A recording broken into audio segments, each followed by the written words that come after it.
selamat siang. Perkenalkan, saya Ramadhania, dosen program studi S1 Fakultas Kesehatan Masyarakat Universitas Muhammadiyah Aceh. Spesifikasi saya adalah mengajar mata kuliah di bidang konsentrasi gizi dan kesehatan masyarakat. Pada video kali ini, izinkan saya menjelaskan tentang teknik pengajaran yang saya terapkan meliputi DIA, Delivery, Interaction, dan Assessment, yakni berupa deskripsi mata kuliah, kemampuan yang diharapkan untuk mahasiswa, materi pembelajaran, sistem pembelajaran, metode pembelajaran, interaksi antara dosen dan mahasiswa, dan sistem penilaian mata kuliah pada salah satu mata kuliah yang saya ampu, yaitu Dasar Ilmu Gizi Kesehatan Masyarakat dengan bobot 3 SKS. 1. Deskripsi mata kuliah. Dasar Ilmu Gizi Kesehatan Masyarakat merupakan salah satu mata kuliah dasar di bidang kesehatan masyarakat yang mempelajari tentang konsep dasar ilmu gizi kesehatan masyarakat. Selain itu, juga mempelajari bagaimana ilmu gizi digunakan untuk pengembangan ilmu pengetahuan, sikap, dan pemahaman profesional yang tepat untuk melaksanakan praktik sebagai seorang ahli gizi kesehatan masyarakat yang pada akhirnya mahasiswa mampu menilai program gizi kesehatan yang ditunjukkan untuk masyarakat, serta dapat mengimplementasikan hal-hal yang terkait dengan ilmu gizi dalam kehidupan sehari-hari. Yang kedua, kemampuan yang diharapkan atau capaian pembelajaran. Dengan mengikuti mata kuliah Dasar Ilmu Gizi Kesehatan Masyarakat, mahasiswa diharapkan mampu memahami dan menjelaskan tentang beberapa hal sebagai berikut. 1. Tentang pengantar ilmu gizi. Yang kedua, zat gizi makro dan zat gizi mikro. 3. Vitamin larut lemak dan vitamin larut air. 4. Mineral makro dan mineral mikro. 5. Gizi seimbang. 6. Masalah gizi di Indonesia. 7. Penilaian status gizi secara langsung. 8. Penilaian status gizi secara tidak langsung. 9. Angka kecukupan gizi. 10. Berbagai macam tahapan gizi dalam daur kehidupan. Yang ketiga adalah materi pembelajaran. Untuk mencapai capaian pembelajaran, mahasiswa akan diberikan materi-materi yang akan dibahas selama 24 kali pertemuan pada mata kuliah Dasar Ilmu Gizi Kesehatan Masyarakat, yaitu sebagai berikut.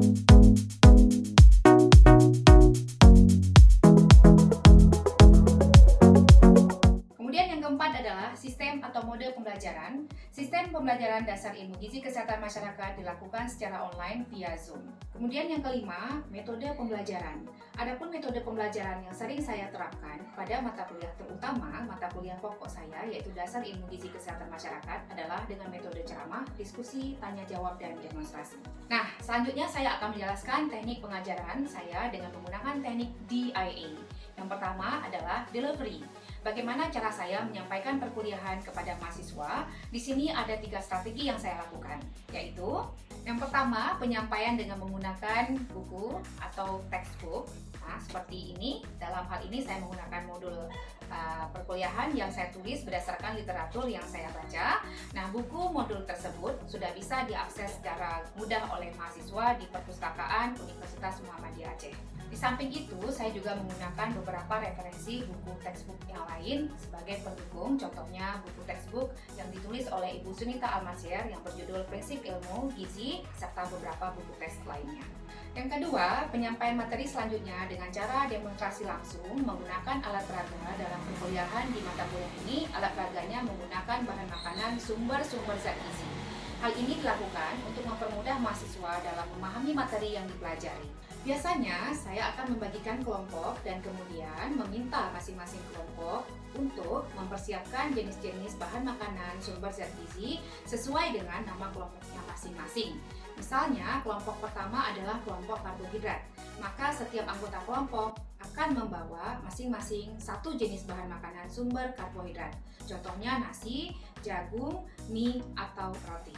Kemudian, untuk presentasinya akan saya acak berdasarkan individu, karena saya yakin dengan cara ini mahasiswa dipaksa untuk mempersiapkan diri sebaik mungkin dalam menguasai materi sebelum tampil dan melakukan diskusi dengan teman-teman sekelasnya. Yang ketiga, saya menggunakan video untuk menyampaikan perkuliahan setelah penyampaian materi secara textbook. Hal ini saya lakukan untuk mempermudah mahasiswa memahami perkuliahan yang sudah disampaikan sebelumnya.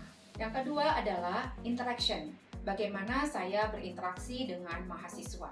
Dalam hal ini, saya melakukan 3 cara. yaitu cara yang pertama, di dalam kelas saya selalu memotivasi mahasiswa agar bisa berpartisipasi aktif untuk bertanya atau melakukan diskusi di dalam perkuliahan agar proses perkuliahan atau proses belajar mengajar berjalan secara komunikatif dari dua arah. Kemudian yang kedua, menggunakan media WA Group untuk berdiskusi di luar kelas selama 24 jam 7 hari.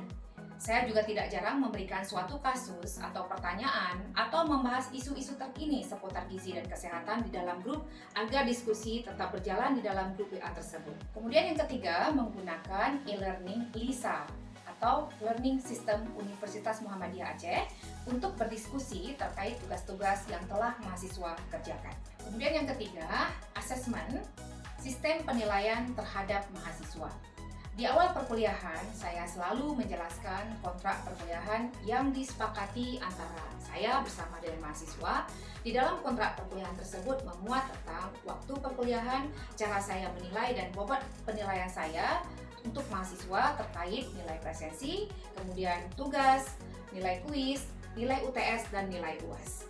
Sehingga mahasiswa tahu lebih awal dan bisa membuat strategi bagaimana agar mereka dapat memperoleh nilai maksimal di akhir semester.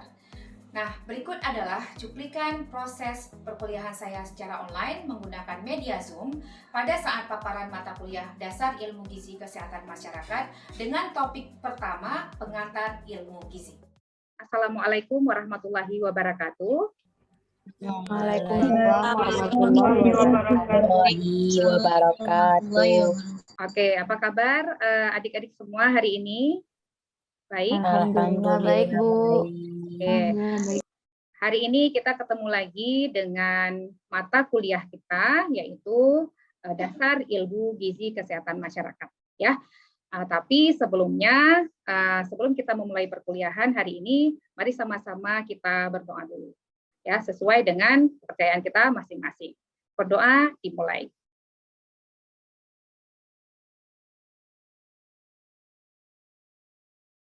Berdoa selesai. Ya, jadi di kelas ini kita totalnya ada 23 mahasiswa ya. Tapi di sini saya masih lihat, Ibu masih melihat cuma 21. Mungkin nanti ada yang menyusul. Ya, ini sudah hadir ya, Ibu Admit. Ya, nanti ketua kelasnya mungkin bisa memberikan laporan ke Ibu di akhir perkuliahan. Baik, adik-adik sekalian, izinkan Ibu share screen ya. Sudah terlihat slide-nya? Sudah, Bu. Oke, baik. Nah, kita ketemu di materi kita yang pertama. Sebelumnya, Ibu mungkin izinkan Ibu untuk menjelaskan terlebih dahulu mata kuliah yang akan kita pelajari di semester ini ya. Di sini ada mata kuliah kita namanya adalah mata kuliah Dasar Ilmu Gizi Kesehatan Masyarakat. Nah, nanti via belajar kita selain dengan via online seperti ini, mungkin kita ada WA group juga, bisa diskusi di WA group. Kemudian ada juga e-learning kita LISA ya, seperti yang sudah disiapkan oleh kampus kita. Nah, adik-adik bisa kita saling sharing juga di LISA atau WA group kita. Oke, untuk kontrak perkuliahan seperti biasa ya, masih sama di semester sebelumnya karena ini adalah ketentuan dari kampus kita. Untuk presensi nilainya 5% dan wajib hadir di kuliah itu 80% kehadiran. Kemudian nilai tugas atau nilai kuis 15%, kemudian nilai UTS 30% dan nilai UAS 50%. Nah, mudah-mudahan adik-adik bisa memaksimalkan semua nilai tersebut sehingga bisa mendapatkan nilai akhir yang sangat memuaskan. Kemudian ini adalah materi kita. Materi kita berjumlah 24 kali pertemuan adik-adik dengan bobot SKS 3 SKS. Nah, di sini Ibu bertim, tentunya ada saya, Ramadhania, kemudian ada Bapak Puji Ali Amin, dan ada Ibu Nova Khairunisa. Ya. Kemudian di sini ada materinya materi dari Kurnas ya, kurikulum nasional kita. Kebetulan materi Dasar Ilmu Gizi Kesmas ini merupakan salah satu materi dari kurikulum nasional. Kita merujuk ke kurikulum nasional, di mana di dalamnya itu terdapat 10 poin utama, yaitu pengantar ilmu gizi, kemudian zat gizi mikro, vitamin larut lemak dan larut air, mineral makro dan mineral mikro, gizi seimbang, masalah gizi di Indonesia, penilaian status gizi secara langsung, penilaian status gizi secara tidak langsung, kemudian angka kecukupan gizi, gizi daur hidup.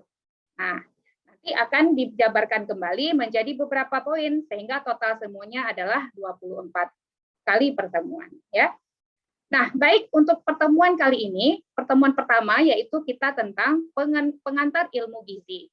Nah, kita bisa lihat di sini outline-nya pada hari ini adalah pengertian gizi, kemudian penggolongan zat gizi, fungsi zat gizi, sejarah perkembangan ilmu gizi, dan yang terakhir poin kelima adalah zat gizi, sumber bahan makanannya nanti apa saja, dan akibat kekurangan dan kelebihannya apa saja. Nah, ini adalah buku referensi yang kita gunakan. Nah, kita sudah ketahui bahwa alhamdulillah Ibu sudah buatkan juga buat adik-adik semua ada namanya modul dasar ilmu gizi kesehatan masyarakat. Kelihatan semuanya? Kelihatan, Bu. Ya, nanti adik-adik bisa mengakses dengan mudah ini di perpustakaan karena ini sudah terbit di perpustakaan kita. Ya, silakan nanti bisa meminjamkan atau membaca di perpustakaan. Ya, ini adalah modul mata kuliah ilmu gizi kesehatan masyarakat yang alhamdulillah sudah Ibu garap sudah berlaku dari beberapa semester yang lalu. Nah, di sini juga sudah lengkap materi-materi semuanya, termasuk RPS-nya ada di lampiran. Ya, silahkan nanti dibaca. Di samping itu, Ibu juga menggunakan referensi sebagai berikut. Ya, ada beberapa referensi di sini yang bisa adik-adik telusuri kembali nanti di perpustakaan. Nah, ya, oke. Pertama kita akan membahas apa sih itu gizi. Ya, gizi itu berasal dari kata al-giza yang berarti makanan yang bermanfaat atau sari makanan. Nah, kalau ilmu gizi itu sendiri merupakan ilmu yang mempelajari hubungan antara makanan dan kesehatan. Ya, jadi ada makanannya dan kesehatannya baru dikatakan ilmu gizi. Sementara gizi itu sendiri itu adalah berasal dari kata giza, ya, artinya makanan tetapi yang bermanfaat bagi tubuh kita. Kita ketahui makanan itu banyak yang bisa dimakan, tetapi tidak semuanya bermanfaat bagi tubuh. Nah, yang tidak bermanfaat atau tidak memberikan kontribusi yang baik bagi tubuh itu bukan dikatakan dengan gizi. Ya, sampai di sini bisa dipahami? Bisa, Bu. Oke. Kemudian kita lanjut, zat gizi. Nah, ada kata gizi, ada kata ilmu gizi, ada zat gizi. Nah, zat gizi itu apa? Nah, di sini ada 6 zat gizi ya yang sangat dibutuhkan oleh tubuh kita, yaitu karbohidrat, protein, lemak, vitamin, mineral, dan air. Ada berapa? Ada 6. Ada 6, Bu. Ya. Nah, sekarang kalau kita berbicara status gizi, adik-adik juga pasti pernah mendengar kata-kata status gizi. Nah, status gizi itu apa? Keadaan tubuh sebagai akibat konsumsi makanan dan penggunaan zat-zat gizi. Ya, jadi itu namanya status gizi. Ya, kemudian nilai energi berbagai zat gizi. Ya, setiap gramnya zat gizi itu mempunyai energi yang berbeda-beda. Ya, misalkan nih, protein itu memiliki 4 kilokalori per gram. Ya, nilai dia itu protein itu 4 kilokalori per gram. Kemudian lemak ada 9 kilokalori per gram. Sementara karbohidrat 4 kilokalori per gram. Nah, ternyata pengaruh gizi itu terhadap kualitas sumber daya manusia dan penduduk Indonesia terutama itu sangat besar sekali. Nah, kita bisa lihat di sini masukan gizi dari makanan ya di samping pendidikan dan lingkungan itu sangat mempengaruhi kualitas sumber daya manusia. Sumber daya manusia yang bagus yang berkualitas akan menghasilkan kualitas penduduk yang bagus juga. Ya, mortalitasnya nanti angka kematian, angka kesakitannya jadi rendah, nggak tinggi. Kemudian angka harapan hidupnya juga jadi lebih panjang gitu. Kemudian di sini kita bisa lihat juga secara status gizinya juga berat badan per tinggi badan atau IMT-nya juga bagus, tenaganya juga bagus, daya tahan tubuhnya juga bagus ketika kualitas sumber daya manusianya bagus. Kemudian secara non fisik ya, itu IQ-nya, ESQ-nya, budi imannya juga bagus adik-adik. Jadi pengaruh dampak gizi terhadap kualitas sumber daya manusia itu sangat besar sekali. Ya. Nah, kemudian kita berbicara yang kedua tentang penggolongan zat gizi. Penggolongan zat gizi berdasarkan sumber komponen. Nah, dibagi menjadi 3 di sini. Kalau berdasarkan komponennya, zat gizi itu dibagi menjadi 2, yaitu zat gizi makro dan zat gizi mikro. Kalau zat gizi makro itu contohnya karbohidrat, protein, lemak. Kalau zat gizi mikro itu vitamin, mineral, air. Ya. Kemudian penggolongan berdasarkan fungsi dari zat gizi itu ada 3. Sumber tenaga, yaitu karbohidrat, lemak, dan protein. Sumber pembangun, protein dan mineral, dan sumber pengatur atau sebagai zat pengatur vitamin, protein, dan mineral. Kemudian penggolongan berdasarkan struktur kimia, ini ada organik dan non-organik. Ya, contohnya yang organik itu adalah sumber zat dari karbohidrat, protein, lemak, dan vitamin. Sementara non-organik itu dari mineral dan air. Nah, ini secara garis besarnya, fungsi zat gizi yang ketiga, ini poin yang akan kita bahas adalah pertama, sebagai zat tenaga, yaitu karbohidrat dan lemak. Kemudian zat pembangun, ada protein dan mineral. Dan yang terakhir, zat pengatur vitamin, air, dan mineral. Ya. Nah, berbicara tentang perkembangan ilmu gizi, nah sejarah ilmu gizi itu dimulai sejak zaman purba. Manusia yang hidup pada zaman itu sudah mulai mengenal akan pentingnya kehidupan. Pada zaman purba, makanan dianggap memiliki kekuatan magic dan mereka percaya bahwa makanan dan penyembuhan penyakit ada kaitannya, gitu ya. Kemudian gizi berkembang menjadi salah satu cabang ilmu. Nah, di sini kita bisa melihat gambaran perkembangan ilmu gizi ya, maksudnya diuraikan sebagai berikut. Nah, pertama itu ada Hippocrates ya, pada 460 sampai 360 sebelum Masehi menyatakan bahwa makanan yang kita makan sebenarnya adalah penyediaan unsur panas dan sangat dibutuhkan oleh manusia. Dan dengan kata lain, makanan adalah sumber panas yang dibutuhkan oleh manusia. Jadi semenjak dari dahulu kala, itu Hippocrates itu sudah menemukan, sudah percaya bahwa makanan itu sumber panas. Sumber panas artinya apa? Energi, sumber energi. Gitu. Ya. Kemudian Hippocrates berhasil menyembuhkan, mengobati orang-orang di sekitarnya yang menderita rabun senja dengan hati binatang buruan. Ya. Jadi hasil berburunya itu ditemukan di hatinya itu bisa menyembuhkan rabun senja. Ya, berarti penyakit tersebut disebabkan kekurangan vitamin A. Nah, berarti dari zaman dahulu itu sudah ada ditemukan oleh Hippocrates. Ya. Kemudian yang kedua, Aristoteles pada abad 384 sampai dengan 322 sebelum Masehi, merupakan bapak ilmu gizi di dunia, menuliskan tentang proses fisiologi zat-zat gizi dan mengenai penggunaan energi makanan oleh tubuh manusia serta dampak negatif dari konsumsi zat gizi yang berlebihan. Nah, kemudian ada lagi namanya Galen. Galen itu pada 129 sampai 199 Masehi. Ya, ini sudah memasuki Masehi, menyatakan tentang nutrisi dan proses integrasi dalam sistem pencernaan yang meliputi proses absorpsi atau penyerapan, distribusi, kemudian metabolisme, asimilasi, dan ekskresi. Ya. Dan Galen juga menyarankan bahwa olahraga dapat berfungsi mengurangi obesitas. Ya. Dan yang terakhir kita bisa lihat masa pelayaran Vasco da Gama, yaitu pada abad ke-14 banyak awak kapal terjangkit penyakit skorbut. Dalam ekspedisinya ditemukan efek kuratif melalui buah jeruk bagi penyakit ini. Jadi inilah sejarah perkembangan gizi.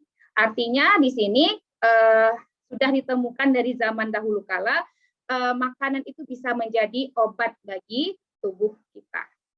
Sampai di sini adik-adik bisa dipahami? Bisa, Bu. Paham, Bu. Oke.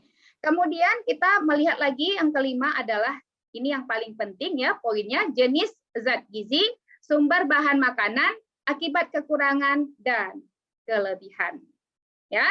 Nah, kita berbicara sekarang zat gizi itu apa sih? Zat gizi itu adalah senyawa dari makanan yang dibutuhkan oleh tubuh untuk melakukan fungsinya. Pada dasarnya, terdapat dua jenis zat gizi yang penting bagi tubuh manusia, yaitu makronutrien dan mikronutrien. Nah, apa itu makronutrien? Ada yang tahu? Ada yang tahu apa yang dimaksud dengan makronutrien? Makro itu apa? Besar. Besar, banyak gitu ya. Nah, kalau mikro? Sedikit. Sedikit. Nah, berarti kalau makronutrien, nutrien itu apa? Nutrisi. Nutrisi. Berarti kalau makronutrien? Nutrisi yang banyak. Nutrisi yang besar. Makronutrien adalah yang banyak dibutuhkan oleh tubuh. Iya, betul sekali ya. Jadi nutrisi yang banyak yang dibutuhkan oleh tubuh kita. Kalau mikro? Nutrisi yang sedikit. Ya, zat gizi yang dibutuhkan sedikit oleh tubuh ya. Nah, yuk kita lihat. Nah, ini dia. Makronutrien itu adalah berarti apa? Zat gizi yang dibutuhkan dalam tubuh dalam jumlah yang besar oleh tubuh kita. Ya. Dan makronutrien itu meliputi apa saja? Ada karbohidrat, protein, dan lemak. Ya. Kemudian yang mikronutrien itu zat gizi yang mikro. Artinya, benar sekali tadi jawaban adik-adik, zat gizi yang dibutuhkan oleh tubuh dalam jumlah sedikit. Namun, mempunyai peran yang sangat penting. Nggak bisa nggak ada gitu, walaupun sedikit, tapi harus ada. Karena jika tidak ada, itu nanti akan menghambat proses metabolisme dalam tubuh kita. Ya, namun dalam jumlah peran yang sangat penting yaitu pembentukan hormon, untuk aktivitas enzim, serta untuk mengatur fungsi sistem imun dan sistem reproduksi dalam tubuh. Nah, berikut adalah beberapa zat gizi mikro. Contohnya ada vitamin A, zat besi atau Fe, kemudian zinc, ya, kemudian iodium, air, ya, dan air gitu, ya. Maaf, ini bukan lemak, lemak masuk ke dalam zat gizi makro. Ini sudah selesai. Ibu pengen share video, boleh? Boleh, Bu. Ya, oke ya. Bentar. Saya Rama, dosen Fakultas Kesehatan Masyarakat Universitas Muhammadiyah Aceh. Pada video kali ini ingin memperkenalkan sumber-sumber zat gizi. Adapun sumber zat gizi itu ada 6. Pertama adalah karbohidrat, kemudian ada protein, kemudian lemak, vitamin, mineral, dan air. Nah, untuk sumber karbohidrat itu sendiri berfungsi sebagai sumber tenaga bagi tubuh kita. Contoh bahan makanannya adalah nasi putih, kemudian ada nasi merah, kemudian ada bihun, kemudian ada mie, kemudian ada jagung, dan ada roti.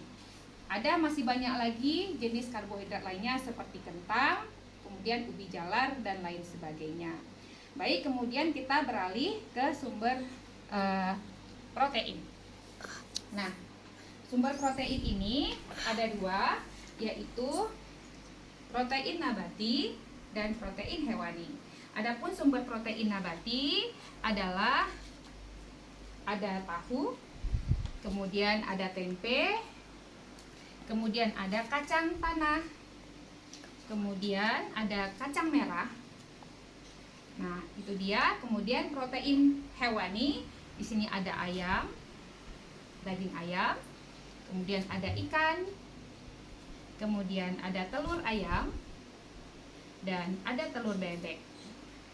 Nah, masih banyak lagi sumber protein nabati dan hewani lainnya. Sumber protein itu berfungsi sebagai zat pembangun di dalam tubuh. Baik, kemudian kita ke sumber lemak sekarang. Nah, sumber lemak itu sendiri juga ada 2, ya. Pertama, sumber lemak nabati. Contohnya di sini adalah margarin yang berasal dari nabati, kemudian ada alpukat, kemudian ada minyak. Kemudian sumber lemak hewani, contohnya adalah susu. Di sini ada susu cair dan ada susu kental manis. Masih banyak lagi sumber-sumber lemak yang lain, ya. Kemudian masih ada lagi sumber zat gizi berikutnya adalah vitamin dan mineral. Nah, di sini ada sumbernya ada dari sayur dan buah.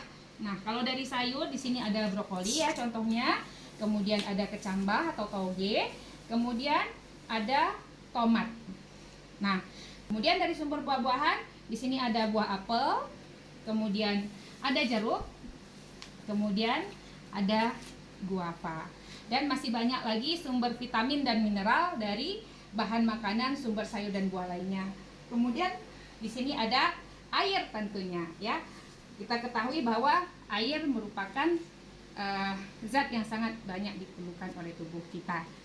Baik, itu dia perkenalan sumber-sumber bahan makanan yang dibutuhkan oleh tubuh atau sumber zat gizi. Terima kasih atas perhatiannya. Assalamualaikum warahmatullahi wabarakatuh. Oke, ada yang bertanya? Silakan. Ada, Pak Bu. Ya, Zulyamin. Ya, Zulyamin dari cowok dulu nih. Silakan Zulyamin. Ya, di-unmute dulu, Dek. Unmute dulu, Zulyamin. Ya, silakan. Mengenai diet anak muda sekarang nih, Bu. Ya.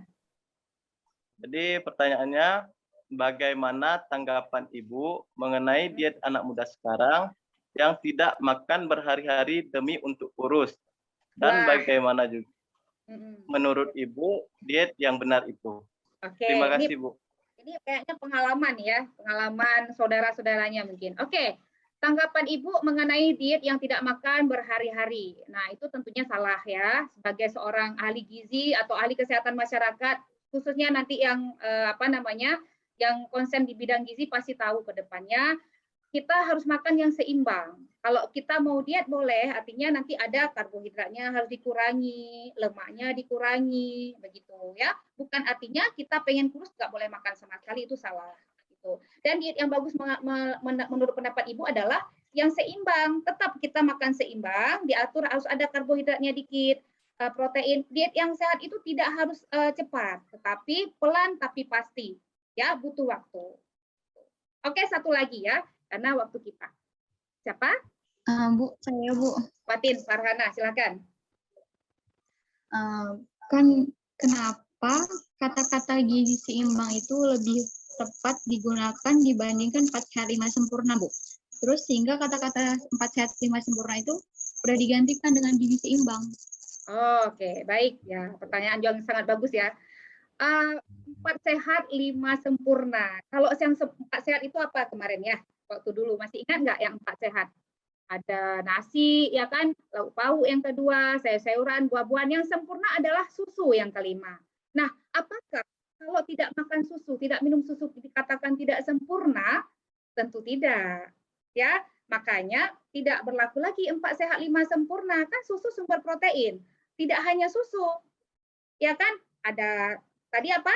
Telur, ya kan? Ada lagi ikan dan lain sebagainya. Nanti mungkin sekalian dengan materi, Ibu bisa share juga videonya biar lebih gampang dipahami oleh adik-adik semua. Ya, mungkin itu saja adik-adik. Mohon maaf tadi sempat terputus karena jaringan. Ya, maklum saja kita masih daring ya. Semoga suatu saat kita bisa bertatap muka kembali di kelas seperti biasa. Oke, mungkin karena tadi kita awali dengan doa, kita akhiri dengan doa ya. Alhamdulillahirrahmanirrahim. Silakan kita menutup dengan doa berdasarkan kepercayaan kita masing-masing. Dan Ibu, saya Ramadhania, ya, dosen pengampu mata kuliah ini. Terima kasih banyak atas kehadiran adik-adik pada hari ini dan mohon maaf jika ada kekurangan. Jika nanti masih ada pertanyaan yang ingin diutarakan, silakan disampaikan melalui grup WA atau e-learning kita bisa, ya, atau ke email Ibu juga boleh. Gitu. Oke, terima kasih banyak. Kita akhiri pertemuan hari ini. Assalamualaikum warahmatullahi wabarakatuh. Waalaikumsalam warahmatullahi wabarakatuh. Oke, kita live ya. Terima kasih banyak ya adik-adik. Demikian paparan kuliah saya tadi melalui via Zoom. Semoga video hari ini bisa bermanfaat. Lebih dan kurang saya mohon maaf. Billahi taufik wal hidayah. Wassalamualaikum warahmatullahi wabarakatuh.